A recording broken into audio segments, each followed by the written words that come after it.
Hello दोस्तों, एक ही classes में आपका स्वागत है। एनसीईआरटी पॉलिटी की सीरीज में आज हम क्लास 7 का चैप्टर 3 करेंगे, जो है राज्य शासन कैसे कार्य करता है। इस सीरीज में हम एनसीईआरटी को इस तरह से पढ़ रहे हैं कि हमें नोट्स ना बनाने पड़े और इन्हीं वीडियो से हमारा रिवीजन भी हो सके। यदि आपने लास्ट लेक्चर नहीं देखा है तो लिंक डिस्क्रिप्शन में है, उसे अवश्य देख लें। यदि आप चैनल में नए हैं तो प्लीज इसे सब्सक्राइब करें एवं नोटिफिकेशन बेल को प्रेस करें ताकि मेरे अपलोड्स आपको तुरंत प्राप्त हो सकें। तो इस चैप्टर में हम लोग समझेंगे कि राज्य सरकार कैसे कार्य करती है, विधायक कौन होते हैं और कैसे चुने जाते हैं, निर्वाचन क्षेत्र क्या होता है और वो सीमा जो है कैसे तय होती है, बहुमत, सत्ता पक्ष, विरोधी पक्ष ये क्या है, और राज्य का प्रमुख, कार्यकारी प्रमुख और जो संवैधानिक प्रमुख कौन होता है, कैसे नियुक्त किया जाता है, उसके बारे में हम लोग देखेंगे। तो आइए स्टार्ट करते हैं चैप्टर नंबर 3, राज्य शासन कैसे काम करता है। तो इस चैप्टर में बेसिकली हम लोग ये समझेंगे कि राज्य का जो शासन है, गवर्नेंस है, स्टेट गवर्नेंस में कैसे काम करता है। तो हमें ऑलरेडी पता है कि 3 स्तर पे गवर्नेंस चलता है। एक हमारा जो लोकल होता है, जिसके बारे में हमने लास्ट क्लास में पढ़ा था, जो जिसमें पंचायती राज और नगर पालिका और ये सब आता है, नगर प्रशासन। ठीक है, दूसरा होता है स्टेट, तीसरा होता है केंद्र। ठीक, तो आज हम राज्य के बारे में पढ़ेंगे। तो राज्य स्तर कैसे काम करता है उसको थोड़ा समझते हैं। ठीक, अब इसमें क्या है कि एक स्टोरी के माध्यम से बताया गया है कि जैसे लास्ट चैप्टर में हमने स्वास्थ्य के बारे में पढ़ा था, तो उसको ही कंटिन्यू करके इन्होंने ये बताया कि इन्होंने अपने पेपर में देखा कि न्यूज़पेपर में कि वहाँ के लोग इनके राज्य में पानी की कमी से जूझ रहे हैं और बहुत सारे लोग उस पर बीमार हो रहे हैं। कई गांवों में गंदा पानी आ रहा है, उसकी वजह से क्या हो रहा है कि नदी नाले तालाब सूख गए हैं। बुरी तरीके से प्रभावित इलाकों में गांव के लोग को दूर दूर से पानी लेके आना पड़ रहा है। ठीक है, और जिस जगह की ये बात कर रहे हैं वो जिला मुख्यालय पातालपुरम में लोगों को 3 दिन में एक बार पानी की सप्लाई दी जाती है और जिला चिकित्सालय जो है पूरी तरह से मरीजों से भरा पड़ा है और बड़ी संख्या में हैजे से बीमार पीड़ित लोग हैं वहां पे। ठीक है, तो ये लोग जो आपस में बात कर रहे हैं उसमें ये है कि टीवी समाचार में ऐसे बताया गया है कि हैजे से 10 लोगों की मृत्यु हो गई है। ठीक, और ये जब वापस जा रहे थे तो उनको एक पुलिस वाली महिला ने रोका और उन्होंने कहा कि इधर रास्ता बंद है। तो उन्होंने पूछा क्यों बंद है, तो रैली के कारण बताया गया कि रास्ता बंद है और विधायक के घर को घेराव कर लिया गया है। और जिन लोगों को ये समस्या फील हो रही है तो उन्होंने अपना मुद्दा उठाने के लिए उस निर्वाचन क्षेत्र के विधायक के घर का घेराव किया और उनको कहा कि आप तुरंत स्वास्थ्य की स्थिति पर नियंत्रण लाने का प्रयास करें और उस पर कदम उठाएं। और जो कंडीशन अभी हुई है, 10 लोग जो मरे हैं, उन सब की जिम्मेदारी आपको लेनी पड़ेगी कि आपके सही तरीके से काम न करने की वजह से ऐसा हुआ है। ठीक है, तो ये इस तरह से सरकार के पास लोग जो है अपनी समस्याओं को अवगत कराते हैं।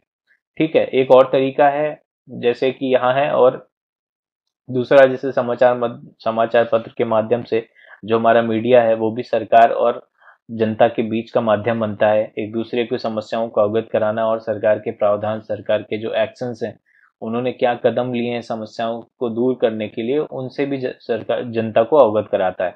ठीक है, तो विधायक कौन होते हैं उनके बारे में देखेंगे। तो जैसे मान लो कि इन्होंने बोला कि आपने जिलाधीश के बारे में सुना है, चिकित्सा अधिकारी के बारे में सुना है, विधायक और विधानसभा के बारे में क्या आपने सुना है। तो क्या होता है कि जैसे केंद्र में संसद होता है, उसी की तरह हर एक राज्य में एक विधानसभा होती है और उस विधानसभा के जो सदस्य होते हैं उनको बोला जाता है विधायक। ठीक है, मेंबर ऑफ एमएलए, एमएलए। ठीक है, मेंबर ऑफ लेजिस्लेटिव असेंबली। ठीक, अब जो ये मेंबर ऑफ लेजिस्लेटिव असेंबली हैं, ये क्या होता है कि जो अ, चुनाव होते हैं उनके द्वारा जनता से चुना जाता है डायरेक्टली। ठीक, और फिर वो लेजिस्लेटिव असेंबली में मेंबर बनते हैं, विधानसभा के सदस्य बन जाते हैं और फिर वही सरकार बनाते हैं। ठीक, तो क्या होता है कि जो हर एक राज्य कुछ निर्वाचन क्षेत्रों में बटा होता है। जैसे अगर हम यूपी की बात करें तो यूपी में 75 डिस्ट्रिक्ट हैं। ठीक, और 75 डिस्ट्रिक्ट से करीब करीब 402 लोग चुन के आते हैं, 402 सीट हैं विधानसभा की। ठीक, अब 75 डिस्ट्रिक्ट में 402 सीटें हैं, इसका मतलब है कि एक जिले से लगभग 3 से 4 लोग होंगे। ठीक, अब ये कैसे तय किया जाता है उसको देखते हैं। तो एक परिसीमन आयोग का गठन किया जाता है, डिलिमिटेशन आयोग का। वो ये डिसाइड करता है कि हर एक निर्वाचन क्षेत्र की जनसंख्या के अनुसार उसको उसका क्षेत्र बांटा जाता है, ताकि समान नंबर ऑफ पीपल हर एक निर्वाचन क्षेत्र में रहें। ठीक है, जैसे एक एग्जांपल अगर हम देखें तो ये एक बड़ा निर्वाचन क्षेत्र उत्तराखंड का दिखाया गया है। तो इस निर्वाचन क्षेत्र में जैसे मान लो कि 100 लोग रहते हैं, तो ये जो छोटा निर्वाचन क्षेत्र है यहाँ पर भी 100 लोग रहेंगे। ठीक, और इस एरिया के हिसाब से घना पॉपुलेशन वाला होगा और ये विरल पॉपुलेशन वाला होगा। यहाँ का जनसंख्या घनत्व तो बहुत कम होगा, यहाँ का जनसंख्या घनत्व तो बहुत ज्यादा होगा, लेकिन नंबर ऑफ पीपल जो है लगभग सेम माने जाते हैं एक दूसरे निर्वाचन क्षेत्र में। ठीक, अब समझ में आ गया होगा आपको। अब ये देखते हैं कि भारत में, जैसे इन्होंने दिया कि भारत में हर एक राज्य में एक विधानसभा होती है और राज्य जो है कई निर्वाचन क्षेत्रों से बटा होता है। और ये मानचित्र में दिखाया गया है कि 68 निर्वाचन क्षेत्र हैं यहाँ के। अब ये यहाँ पर उत्तराखंड का दिखाया गया है और एग्जाम्पल दे रहे हैं आप हिमाचल प्रदेश का। नहीं नहीं सॉरी, ये हिमाचल प्रदेश का ही इन्होंने दिखाया है। ठीक, उत्तराखंड नीचे है, ये हिमाचल प्रदेश का ही इन्होंने दिखाया हुआ है। तो इनके बारे में इन्होंने ये बोला कि 68 निर्वाचन क्षेत्र हैं। जो 68 जैसे निर्वाचन क्षेत्र हैं उनके बारे में बोला है कि राज्य में उस दल को बहुमत में माना जाता है जो बहुमत प्राप्त करने वाला राजनीतिक दल। अब देखो क्या होता है, जैसे मान लो 68 निर्वाचन क्षेत्र हैं, तो 68 निर्वाचन क्षेत्र में क्या होगा कि 68 सीट होंगी, हर एक निर्वाचन क्षेत्र से एक। अब इसका जो बहुमत होता है इस सीट का, तो क्या होगा इसका 50%, 34। तो 34 से जो 35 सीटें, ठीक, बहुमत से एक ज्यादा, अगर ये 35 सीटें अगर कोई पार्टी अकेले अपने दम पे निकाल लेती है तो उसको माना जाएगा सत्ता पक्ष। वो वहां पे जाके सरकार बनाएगी और उसको माना जाएगा सत्ता पक्ष। और जो बाकी रिमेनिंग सीटें हैं वहां के जो विधायक हैं वो विरोधी पक्ष माना जाएगा। और उसमें भी जो सबसे ज्यादा सीट विरोधी पक्ष में लेगा, जैसे मान लो यहाँ पे दिया हुआ है पूरा सेग्रीगेशन कि भारतीय जनता पार्टी ने 44 निकाले अकेले दम पे और इंडियन नेशनल कांग्रेस ने 21 निकाले। कम्युनिस्ट पार्टी को एक सीट मिली, निर्दलीय जो किसी भी पार्टी से नहीं है उनको 2 सीट मिली। तो ये 3 जो है विरोधी पक्ष के हैं और ये है सत्ता पक्ष। ठीक है, अब इसमें भी जो विरोधी पक्ष में जो सबसे ज्यादा है उसको बोलेंगे मुख्य विरोधी दल। ठीक है, ये मुख्य विरोधी दल माना जाएगा। ठीक है, अब ये आपने समझ लिया कि बहुमत कैसे हुआ यहाँ पर। और यहाँ पे देखते हैं कि कैसे इलेक्शन किए जाते हैं। तो इलेक्शन क्या होता है कि जैसे मान लो कि एक निर्वाचन क्षेत्र है, इस निर्वाचन क्षेत्र में क्या हुआ कि 5 लोगों ने लड़ा, 1 2 3 4 5। इस निर्वाचन क्षेत्र में केवल मान लो कि 100 लोग थे, 10 लोगों ने वोट दिया ही नहीं, केवल 90 लोगों ने वोट दिया। इस 90 लोगों के वोट में नंबर 2 को 30 वोट मिले, इसको मिले 15, इसको भी मिले 15 और इसको 20, इसको 10। ठीक है, तो अब इसमें क्या हो रहा है कि सबसे ज्यादा वोट किसको मिले, 30। तो ये जो 2 नंबर वाला है यही चुना जाएगा, ये जीत गया है इस निर्वाचन क्षेत्र से। तो अब ये जो 2 नंबर वाला है ये विधायक 100 नंबर की इस आबादी को रिप्रेजेंट करेगा, ये इसका प्रतिनिधि माना जाएगा। ठीक है, भले ही इसको वोट 30% ही लोगों ने मिले हैं, लेकिन ये इन लोगों की समस्याओं के लिए जिम्मेदार होगा। इन लोगों की समस्याओं के लिए जो भी उसको एक्शन लेने होंगे वो ये लेगा। ठीक है, इस वोट मिल गए, वही विजेता माना जाता है।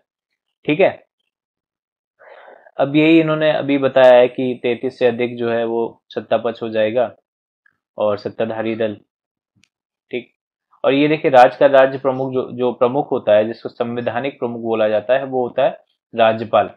ठीक है, इसकी नियुक्ति जो है केंद्र सरकार द्वारा की जाती है और इसको ये माना जाता है कि राज्यपाल जो है केंद्र सरकार और राज्य सरकार के बीच एक ब्रिज का काम करता है और ये सुनिश्चित करता है कि राज्य सरकार जो है संविधान के नियमों के अनुसार और अधिनियमों के अनुसार अपना काम कर रही है या नहीं कर रही, और अगर नहीं कर रही होती है तो उसके पास एक पावर होती है, एक क्या और भी पावर होती है कि वो राष्ट्रपति को रिकमेंड कर सकता है कि राज्य जो है संवैधानिक रूप से सही नहीं चल रहा है और यहाँ पर आप राष्ट्रपति शासन लगा सकते हैं, संवैधानिक उल्लंघन हुआ हो रहा है।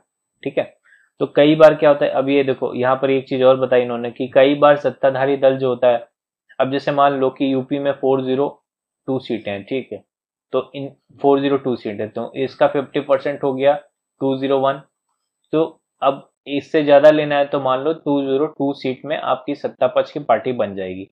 अब 202 मान लो कोई एक अकेले पार्टी ने निकला, सीट मिली नहीं उसको, तो उसने क्या किया कि एक दूसरी पार्टी को मिलाकर कुल जो सीटें हैं विधायक की उसको 202 से ऊपर लेके गए। तो अब वो जो सरकार बनाएगी उसको बोलेंगे गठबंधन सरकार। ठीक है, अब क्या होता है कि चुनाव के बाद क्या होता है, जो भी सत्ताधारी दल बन गए, ठीक है, उन्होंने क्या किया, उनके विधायकों ने ये डिसाइड किया कि हम किसको मुख्यमंत्री बनाएंगे। ठीक, अब जो मुख्यमंत्री हैं वो ये तय करते हैं कि हम अपने मंत्रिमंडल में कौन कौन से मंत्री, कौन कौन सा मंत्रियों को कौन कौन सा विभाग देंगे, वो मुख्यमंत्री तय करते हैं। उसके बाद क्या होता है, जो राज्य का जो राज्यपाल होता है वो मुख्यमंत्रियों और अन्य मंत्रियों को नियुक्ति देता है। ठीक है, मुख्यमंत्रियों को और अन्य जो मंत्री हैं उनको नियुक्ति देने का काम कौन करता है, वो राज्यपाल करता है। ठीक है, तो अगर कहीं ये आए कि मंत्रियों का नियुक्ति मुख्यमंत्री करता है, तो ऐसा नहीं होता, मुख्यमंत्री केवल उनको चयन करता है कि इनको हम बनाएंगे, और वो लिस्ट जाती है राज्यपाल के पास और राज्यपाल उनको शपथ दिलाते हैं। ठीक है, तो मुख्यमंत्री तथा अन्य मंत्रियों का यह दायित्व होता है कि शासन के विभिन्न विभागों या मंत्रालयों को वो चलाते हैं। ठीक है, तो उनके जो अलग अलग कार्यालय होते हैं उनके हिसाब से ऐसा करते हैं। अब विधानसभा एक ऐसा स्थान होता है कि जहां पर जो सभी विधायक, चाहे वो सत्ताधारी दल के हों या विरोधी दल के हों, वो किसी विषय पर चर्चा करने के लिए एकत्र होते हैं और एक दूसरे को समस्याओं से अवगत कराते हैं, उनके कार्यों को, जो भी उन्होंने कार्य किए हैं, जो भी उन्होंने निर्णय लिया है, उसके लिए कौन कौन से आधार हैं, उसके लिए सवाल पूछे जा सकते हैं सत्ता पक्ष पे। ठीक है, अब जैसे कुछ विधायकों के पास दोहरी जिम्मेदारी होती है, एक तो वो मंत्री भी होते हैं और दूसरे विधायक भी होते हैं। अब यहाँ पर एक विधानसभा के बहस के बारे में बताया गया है कि कैसे विधानसभा में डिस्कशन होता है किसी चीज को लेके। तो क्या होता है कि विधानसभा में बहसों में विधायक जो है अपनी राय व्यक्त कर सकते हैं, संबंधी विषय पर प्रश्न पूछ सकते हैं, ठीक है, और सुझाव भी दे सकते हैं। ठीक है, जरूरी नहीं है कि सत्ता पक्ष वाला ही हो जो केवल अपना काम करे, जो विरोधी पक्ष में है वो भी सुझाव दे सकते हैं। ठीक है, कि ऐसा ऐसा आप कर सकते हैं, और जो भी उसमें प्रतिक्रिया व्यक्त करना चाहे वो कर सकते हैं। मंत्रियों को उनका उत्तर देना पड़ता है जो भी सवाल कर रहे हैं, और सदन को ये आश्वस्त करना पड़ता है कि हम इन समस्याओं के लिए जरूरी कदम उठाएंगे। ठीक है, तो मुख्यमंत्री और अन्य मंत्रियों को निर्णय लेने होते हैं और सरकार चलानी होती है, और इन निर्णयों को क्या करते हैं, वो समाचार पत्र चैनल जो हैं उनमें दिखाते हैं और लोग उनसे अवगत होते हैं। ठीक है, अब क्या होता है कि जो निर्णय जो पास होते हैं वो बहुमत से पास होते हैं, तो उसमें ये माना जाता है कि जब भी चीजें वो डिस्कस हो गई, तो उससे बाद में जो निर्णय आया वो विधानसभा के सदस्यों द्वारा अनुमोदित जाना होता है। ठीक है, क्योंकि क्या होता है कि जब बहुमत ही किसी एक पार्टी की, सत्ता पक्ष की है, तो उसी से जो भी चीजें पास होके आएंगी तो उससे माना जाएगा कि पूरी विधानसभा ने उसको अनुमोदित किया है, तब ये निर्णय आए। ठीक है, तो लोकतंत्र में क्या होता है कि विधानसभा सदस्य जो है मंत्रियों मुख्यमंत्रियों से प्रश्न पूछ सकते हैं, महत्वपूर्ण विषय में बहस कर सकते हैं, उनका ध्यान किसी महत्वपूर्ण विषय पे आकर्षित कर सकते हैं, और उन्होंने जो धन इकट्ठा किया है, जो खर्च किया है बजट में, उसको कहाँ वहां पर खर्च किया है, किस किस योजना में कितना कितना पैसा उन्होंने डाला है। ठीक है, यह खर्च करने की जो योजना बनाई है उसको क्यों बनाया है, कैसे बनाया है, उसका क्या आधार है, वो सब उस पर भी सवाल पूछे जा सकते हैं। तो जैसे एक विधायक ये कह रहे हैं कि हमारे यहाँ निर्वाचन क्षेत्र में पिछले 3 हफ्तों से हैजे पीड़ित में हैजा की बीमारी के कारण 15 लोगों की मृत्यु हो गई है। तो ये सरकार के लिए बड़ी शर्मनाक स्थिति है, और सरकार अपने आप को जो प्रौद्योगिकी रूप से सर्वश्रेष्ठ घोषित कर रही है, एक साधारण सी बीमारी को रोकने में असफल है। तो दूसरा जो स्वास्थ्य मंत्री का ध्यान वो आकर्षित करना चाहते हैं इस मामले में। तो विधायक जो दूसरे हैं वो ये कह रहे हैं कि सरकारी अस्पतालों की दशा इतनी खराब क्यों है, सरकार जो है जिला अस्पताल में डॉक्टरों और चिकित्सा कर्मचारियों की नियुक्ति ठीक से क्यों नहीं कर रही। ठीक। और जो तीसरे विधायक हैं उन्होंने ये बोला कि तोलपट्टी में पानी की कमी है और इनका जो निर्वाचन क्षेत्र है और वहां पर क्या है, औरतों को पानी लाने के लिए 3 से 4 किलोमीटर तक चलना पड़ता है। और ये जानना चाहते हैं कि सरकार उस पर कितना पानी के टैंकर के लिए कितना काम कर रही है, कितने टैंकर उन्होंने लगवाए हैं और कुओं और तालाबों के सफाई के लिए कौन कौन से काम किए हैं। और विधायक नंबर 4 ये कहते हैं, सत्ता पक्ष के हैं, ये कह रहे हैं कि हमारे जो साथी जो समस्याओं को बढ़ा चढ़ा कर बता रहे हैं और सरकार ने नियंत्रण में लाने के लिए आवश्यक कदम उठाए हैं, पानी के टैंकरों को काम में लगा दिया है और ORS का जो पैकेट दिया जाता है डिहाइड्रेशन रोकने के लिए उसको बांटे जा रहे हैं। ठीक। फिर दूसरे विधायक ने बताया कि हमारे अस्पताल में सुविधाओं की हालत बहुत खस्ता है, ऐसा अस्पताल है जहाँ कोई डॉक्टर ही नहीं है, चिकित्सा कर्मचारी पिछले कई सालों से नियुक्ति नहीं की जा रही है इनकी। ठीक है। और लंबी छुट्टी में दूसरे डॉक्टर जो हैं चले गए हैं। तो इस तरह से इन्होंने बताया समस्या। और फिर ये सत्ता पक्ष के विधायक हैं, इन्होंने ये कहा कि विरोधी पक्ष के सदस्य, इन्होंने तो पूरा नाम ही दे दिया कि विरोधी पक्ष के सदस्य बिना वजह ही सरकार को दोषारोपण कर रहे हैं, पिछली सरकार ने सफाई पर कोई ध्यान नहीं दिया। तो इन्होंने ये डायरेक्टली बता दिया कि पिछली बार जो उनकी विरोधी पक्ष की जो सरकार रही है उन्होंने ही ध्यान नहीं दिया, उसकी वजह से ऐसा हो रहा है। और कई वर्षों से उन्होंने सफाई अभियान पे नहीं किया है काम और जिसकी वजह से हमें ये काम करना पड़ रहा है। ठीक है। तो इस तरह से वो लोग एक दूसरे पे चीजों को बताते हैं और समस्याओं को जाहिर करते हैं और सवालों का जवाब दिया जाता है कि क्या क्या चीजें की गई हैं क्या नहीं की गई। ठीक है। तो सरकार द्वारा की गई ना की गई कार्यवाही पर बहस कर रहे थे। ठीक है। ऐसा इसलिए होता है कि विधायक जो है सरकार के काम के लिए उत्तरदायी होते हैं। ठीक है। तो उनको हमेशा सरकार क्या करती है कि सरकार का तात्पर्य है कि शासन के विभिन्न विभागों और मंत्रियों से उसका तात्पर्य होता है सरकार का। ठीक है। तो क्या होता है कि जो कार्यपालिका है वो सामूहिक रूप से विधानसभा के प्रति जिम्मेदार होती है। ठीक है। तो उसको जवाबदेह होना पड़ता है विधायिका के लिए कि जब भी वो कोई भी कार्य कर रही, कोई निर्णय ले रही है तो उसके बीच में क्या आधार रखे गए हैं, उसका जवाबदेही बनता है। तो सरकार का जो कार्यकारी हिस्सा है उसको बोलते हैं कार्यपालिका। अब कार्यपालिका भी दो तरह की होती है, एक होती है स्थायी कार्यपालिका, दूसरी होती है अस्थायी कार्यपालिका। ठीक है। तो जो स्थायी कार्यपालिका है उसमें जो हम लोग IAS VCS जो भी प्रशासनिक अधिकारी होते हैं जिसकी तैयारी हम लोग कर रहे हैं और जो परमानेंट एम्प्लॉय होते हैं, ठीक है, उनको बोलते हैं स्थायी कार्यपालिका। अस्थायी कार्यपालिका जो हमारे जो मंत्री होते हैं जिनका कार्यकाल 5 साल के लिए होता है उसके बाद फिर वो चुने जाते हैं तो उनको बोला जाता है अस्थायी कार्यपालिका। ठीक। और जैसे जो सारे विधायक हैं, सारे विधायकों से जो विधानसभा बनती है उसको बोलते हैं विधायिका। ठीक है। तो सरकार का एक जो व्यापक रूप होता है उसमें तीन तीन पार्ट होते हैं उसके, विधायिका, दूसरा कार्यपालिका, तीसरा न्यायपालिका। ठीक है। तो जब हम सरकार को व्यापक रूप में देखेंगे तो उसके 3 अंग होंगे और जब संकीर्ण रूप में देखेंगे तो उसका कार्यपालिका ही उसको सरकार माना जाता है। ठीक है। अब शासन की जो कार्य प्रणाली है उसके बारे में देखो बताया गया है कि विधान केवल जो है विधानसभा में ही सरकार के कामों पर टीका टिप्पणी नहीं होती, सरकार की कार्यवाही की मांग केवल विधानसभा में ही नहीं होती।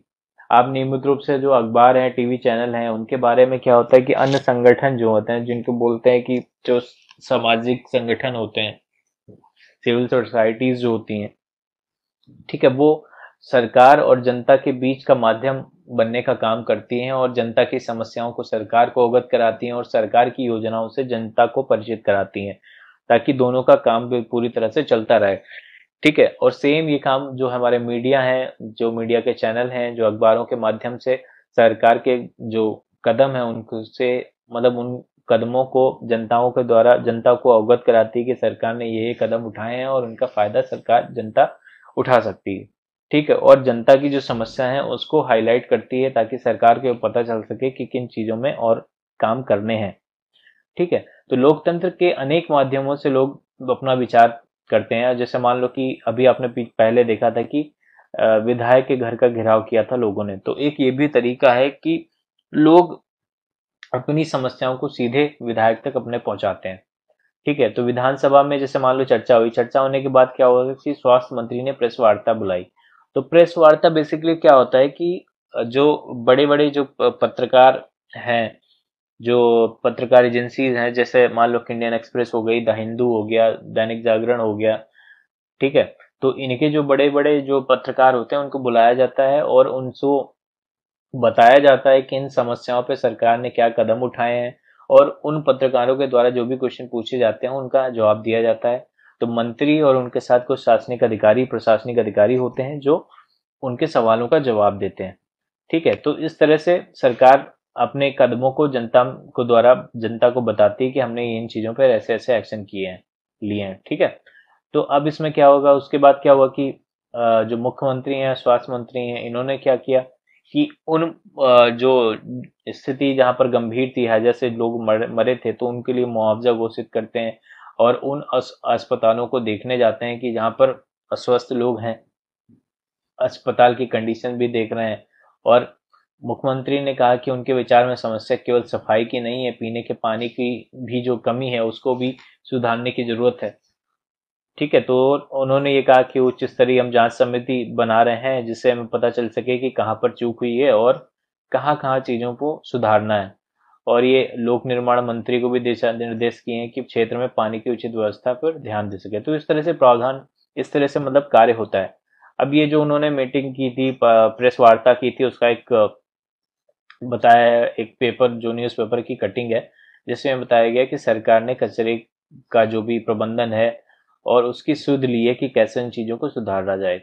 ठीक है, तो अब क्या है कि जैसे कि आपने ऊपर देखा, तो लोग जो सत्ता में है, जैसे मुख्यमंत्री हैं, स्वास्थ्य मंत्री हैं, उन्हें समस्याओं की कार्रवाई कार्रवाई करनी होती है। तो जो भी हमारे मंत्री हैं, मंत्रीगण होते हैं, उनको समस्याओं पर कार्रवाई करनी होती है। और ये वो कैसे करते हैं, ये विभिन्न विभागों द्वारा करवाते हैं, जैसे कि पब्लिक पीडब्ल्यूडी डिपार्टमेंट होता है, एग्रीकल्चर डिपार्टमेंट होता है, हेल्थ डिपार्टमेंट होता है, एजुकेशन डिपार्टमेंट होता है। तो इन डिपार्टमेंट की जो समस्याएं हैं उनको दूर करने के लिए इनको ही काम करना पड़ता है, इनको कार्रवाई करनी पड़ती है। और उस कार्यवाही से रिलेटेड जो है प्रश्नों के उत्तर उनको विधानसभा में देना पड़ते हैं, ताकि लोगों को लोग आश्वस्त हो सकें, और जो उनके प्रतिनिधि हैं, विधायक जो हैं, वो उनसे सवाल पूछते हैं। तो इस तरह से क्या समाचार पत्रों के माध्यम से इन विषय पर चर्चा भी होती है और सरकार को उनका उत्तर देना होता है, प्रेस वार्ता आयोजित करवाई जाती है। तो अब जैसे मान लो कि सरकार जो है सफाई और स्वास्थ्य सेवाओं के लिए नए कानून भी बना सकती है। तो जैसे केंद्र सरकार जो कानून बनाती है वो संसद द्वारा बनाती है और वो पूरे देश में लागू होते हैं, उसी तरह जो राज्य सरकार है वो भी विधायक विधायी जो विधानसभा है वहां पर कानून बनाती है और वो राज्य की सीमा पर लागू होते हैं। ठीक है, तो जैसे मान लो कि सफाई या स्वास्थ्य सेवा पर वो कानून बना सकती है कि जैसे कि कानून बनाकर वो ये कह सकती है कि हर जो नगर निगम है वहां पे ये अनिवार्य है कि शहरी क्षेत्र में पर्याप्त शौचालय की व्यवस्था की जाए और हर गांव में एक स्वास्थ्य कर्मी की नियुक्ति की जाए। ठीक है, ये कानून बना दी। अब इस कानून का क्रियान्वयन करने के लिए जो वहाँ पे प्रशासनिक विभाग है, जो डिस्ट्रिक्ट प्रशासन होता है, वो उन कानूनों का क्रियान्वयन करता है। ठीक है, तो इस तरह से चीजें चलती हैं। लोकतंत्र में विधायक जो एमएलए हैं, एमएलए को जनता अपने प्रतिनिधि के रूप में चुनती है और इस तरह से जो जनता है वो स्वयं शासन करती है। ठीक है, अब जैसे जनता है अपना प्रतिनिधि चुनी और वो उस प्रतिनिधि के द्वारा ही जनता की समस्याओं को दूर करने के लिए निर्णय लिए जा रहे हैं, तो एक तरह से जनता ही शासन करती है, जिसको बोलते हैं प्रतिनिधि लोकतंत्र। ठीक है, फिर क्या है कि सत्ता पक्ष के जो सदस्य हैं सरकार बनाते हैं और कुछ सदस्यों को मंत्री बनाया जाता है और ये भी मंत्री जो है विभिन्न विभागों के प्रभारी होते हैं। ठीक है, तो इन विभागों द्वारा जो भी कार्य किया जाता है और विधायिका उनको अनुमोदित करती है या स्वीकृत करती है।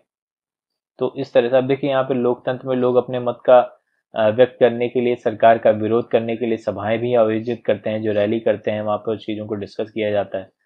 और एक ये स्कूल के लिए कि वॉलपेपर एक्टिविटी है, उसमें क्या किया गया, जैसे मान लो कि किसी चीज कोई समस्या है तो 4-5 लोगों का, बच्चों का ग्रुप है, तो उन समस्याओं को जाहिर करने के लिए जैसे मान लो कि हैजा के बारे में ही एक वॉलपेपर बनाना है, तो हैजा कैसी बीमारी है, किस तरह की बीमारी है, कैसे उसको इलाज किया जा सकता है, कौन कौन से सिम्टम्स होते हैं उसके, भारत में उसका क्या